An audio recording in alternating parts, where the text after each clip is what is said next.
글 작가가 따로 있어서인지 작품의 깊이가 남다른 장송의 프리랜. 이 작품의 재미는 여러 가지가 있겠지만 저는 커플들의 꽁냥꽁냥을 보는 재미가 최고로 생각합니다. 원래 남의 연애를 지켜보는 것이 제일 재밌는 법. 이는 연애 연행이 인기 있는 이유와 마찬가지겠죠. 특히 프리랜은 원작의 완성도가 높은 데다 애니메이션 제작진의 내공도 상당해서 그런지 연애에 관한 묘사가 정말 현실적이죠. 그래서 이번 기획은 만화에서 배운 연애 스킬을 현실에서 써먹는 방법에 관한 것입니다. 이 작품은 저 같은 일반인 입장에서 보면 현실 연애에서 써먹을 수 있는 스킬이 제법 많이 보입니다. 그러니 여러분도 이 영상을 보시고 애니나 만화를 보시면 연애 감각이 한 단계 더 올라가지 않을까요? 아님 말고요.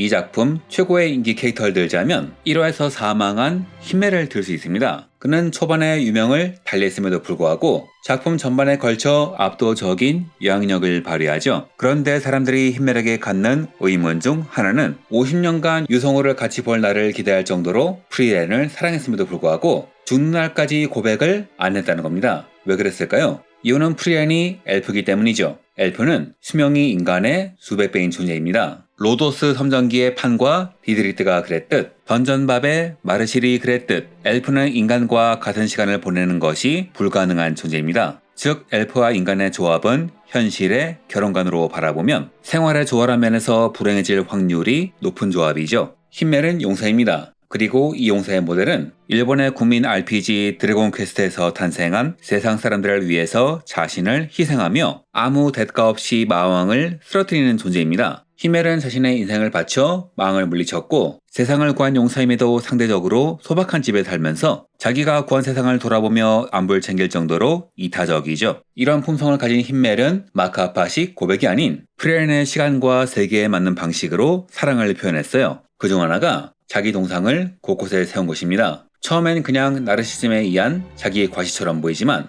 나중에 보면 전부 프리랜이 혼자 긴 시간을 살아갈 때 자신을 기억하면서 삶의 이정표를 찾을 수 있게 해준 그 나름의 배려였던 거예요. 실제로 마왕 대치 후 프리랜은 목적 없이 여행을 하다가 히멜의 죽음을 계기로 목적을 바로잡으며 이후 아이젠의 충고를 바탕으로 히멜을 만나기 위해서 여행을 하지요. 또한 사랑을 의미하는 경연화 반지도 그 방식 중 하나일 테고요. 자, 이걸 현실 연애로 가져오면요. 고백이나 연락 강요보다 내가 없을 때도 그 사람의 도움이 되는 선택을 해주는 것이 진짜 호감을 쌓는 법이란 겁니다. 좋은 정보 공유, 좋은 인맥 연결, 그 사람이 힘들 때 도와줄 수 있는 것들, 이런 게 말 한마디보다 훨씬 깊이 남고 그 사람의 인생에 더 깊게 자리 잡을 수 있는 방법이죠. 물론 실패할 수도 있습니다. 히멜의 사랑도 그렇게 볼 수 있죠. 그런데 이 작품은 그것을 실패로 정의하지 않고 그 마음은 진지하다고 정리합니다.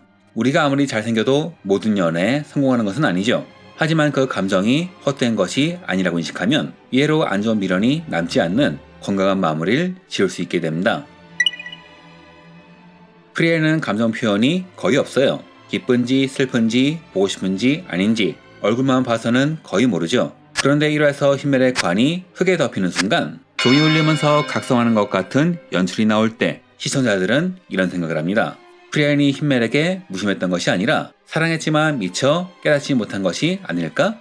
이를 증명하듯 프리랜은 여행지를 돌면서 그리고 페른과 슈아르크의 꽁냥꽁냥을 보면서 과거 히멜과의 추억을 떠올리면서 아련한 감정에 빠집니다. 그래서 이 작품은 회고의 구조를 취하고 있죠. 뒤늦게 깨달은 감정, 이미 지나간 시간. 그런데 재밌는 건 프리랜이 말은 못했지만 행동으로는 계속 사랑을 보여줬다는 거예요. 히멜이 죽은 뒤 그가 걸었던 길을 다시 걷고 그가 봐왔던 것을 다시 한번 보러 가고 팀원들과 보낸 시간을 계속 되새기고 그 의미를 떠올리죠. 이런 회고의 사랑이 프리랜의 사랑 표현입니다. 그런데 이런 사람 현실에도 생각보다 많습니다. 좋아한단 말은 안 하는데 연락은 꾸준히 하고 만나면 예전 이야기를 자꾸 꺼내기 시작하더니 SNS에 뭐가 갖고 싶다고 써놨더니 자기가 사서 불쑥 찾아오는 사람. 이건 일종의 그린라이트죠. 단 이 썸을 연애로 연결시키는 것은 의외로 어려운데요. 이런 사람에게 다짜고자 왜 말이 없냐? 나 좋아하냐? 이런 식으로 말하면 관계가 망가지기 딱 좋습니다. 연애의 기본은 내 언어가 아니라 상대의 표현 언어를 존중하는 것이기 때문이죠. 프리랜 같이 서툴러서 말을 못하고 도와주며 표현하는 사람은 감사를 표현하거나 담례를 하면서 관계를 이어나가면 됩니다. 그렇게 물리적 거리를 조금씩 좁혀나가는 게 최선책이에요. 급하게 결론을 내려 하면 오히려 관계가 멀어질 수도 있으니까요. 애니메이션 2기 4화 32화 시점에서 슈타르크와 페르는 데이트를 하게 됩니다. 사실 지금까지의 궤적을 보면 데이트는 이미 여러 번 한 거 아니냐는 생각이 들지만 이외로 여자에겐 그냥 남자와 같이 놀러 간 것과 신청받은 데이트는 다른 걸로 간주됩니다. 그래서 이번엔 이 에피소드를 뜯어보려고 해요. 프리랜만큼은 아니지만 페른도 표현을 잘 못하죠. 그래서 좋다는 감정은 표현하지 못하고 내가 심심하니까 나 좀 챙겨줘라. 넌 그렇게 눈치도 없는 식으로 틱틱 던져댑니다. 그리고 이 전략은 적중해서 열받은 슈타르크는 그럼 데이트하자면서 받아치지요. 하지만 자기의 공격에 역으로 당한 것인지 페르는 이 공격에 완전히 굳어버립니다. 들고 있던 책을 그냥 떨어뜨리고 무표정으로 알겠습니다 하고는 책도 안 줍고 방으로 돌아가 버리죠. 이건 굉장히 현실적이에요. 떠보려고 툭 던진 말에 상대가 진지하게 반응하면 오히려 당황하는 것. 이렇게 노골적인 반응에 둔탱이 슈타르크도 위기를 감지하고 바로 겁먹고 프리엔에게 달려갑니다. 상담할 상대를 잘못 골라도 한참 잘못 고른 것 같지만 그나마 페른을 잘하는 건 하이토역에서 이것저것 들은 프리엔 뿐이니까요. 반면 데이트가 처음인데다 슈타르크에게 푹 빠진 페른은 기합이 잔뜩 들어갔습니다. 그리고 여기에도 현실 데이트의 광경이 많이 드러나지요. 제일 먼저 눈에 띄는 것은 페른의 구두입니다. 남녀 불문하고 데이트에 크게 의미를 부여한 사람은 옷에 각별한 신경을 쓰기 마련인데 이때 새 구두 또는 아끼던 구두를 신고 오는 경우가 제법 많습니다. 그런데 보통 이런 구두는 길이 잘 되지 않는 경우가 많아서 발이 쏠리거나 쉽게 피로해지죠. 그래서 걸음걸이가 많이 어색해집니다. 그래서 데이트를 코스를 짜거나 혹은 다음 장소를 궁리할 때는 상대방의 걸음걸이 혹은 발을 보는 것이 좋습니다. 잘 못 걷는다 혹은 신발이 너무 새 것 같으면 많이 안 걷는 식으로 플랜을 짜는 게 더 현명하지요. 그 외에도 상대를 관찰할 시기는 많습니다. 데이트 중에 페른이 펜던트 앞에서 잠깐 멈추는 장면이 나오죠. 슈타르크는 이를 아무렇지 않게 넘겨버리지만 しかし結構普通のものばかりだな。せっかくの街なんだし、他の場所も見て回ろうぜ。 실제 데이트에서 상대가 멈춰서 오래 본다는 것은 거의 항상 관심 신호예요. 즉 화제거리가 넝쿨째로 굴러들어온 거죠. 상대가 마음에 없다 모를까 이런 건 꼭 챙기는 게 좋습니다. 물론 꼭 사줄 필요는 없습니다. 아까 그거 마음에 들었어? 다음에 같이 보러 올까? 이것만 해도 호감도가 확 올라가지요. 데이트가 끝나고 전망대에서 페르는 슈타르크에게 솔직히 말합니다. そうですね。確かに好みな場所ばかりでしたけれども、なんだかシュタルク様らしくなかったです。せっかくのデートだったのに。ごめんフェル。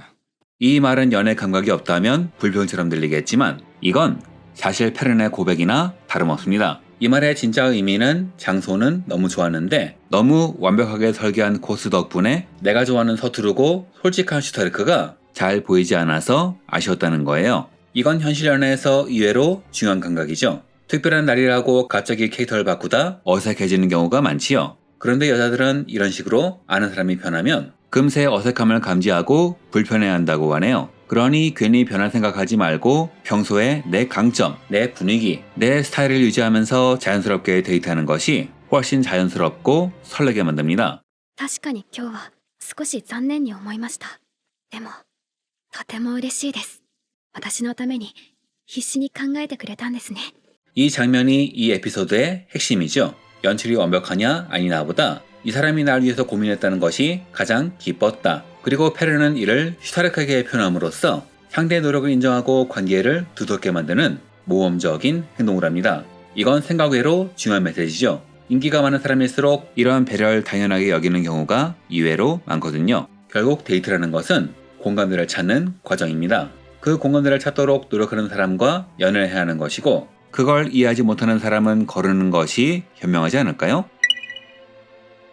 결국 이 작품은 연애라는 것은 상대의 시간과 세계에 맞추는 것이 정말 중요하며 표현할 줄 모르는 사람의 사랑은 행동에서 나오니 그 언어를 읽어내는 노력이 중요하다는 것, 그리고 완벽하게 꾸미려다 나를 잃으면 안 된다는 것과 상대가 나를 위해 고민했다는 것을 칭찬해주는 것이 좋은 연애의 기본이라는 겁니다. 물론 만화 속의 연애는 연애니까요. 그냥 재미로 보는 것이 아무래도 좋겠죠. 그리고 사실 실전은 또 다른 문제니까요. 그러니 이번 영상은 그냥 재미로 넘기시길 권합니다. 이번 영상은 여기서 마치겠습니다. 감사합니다.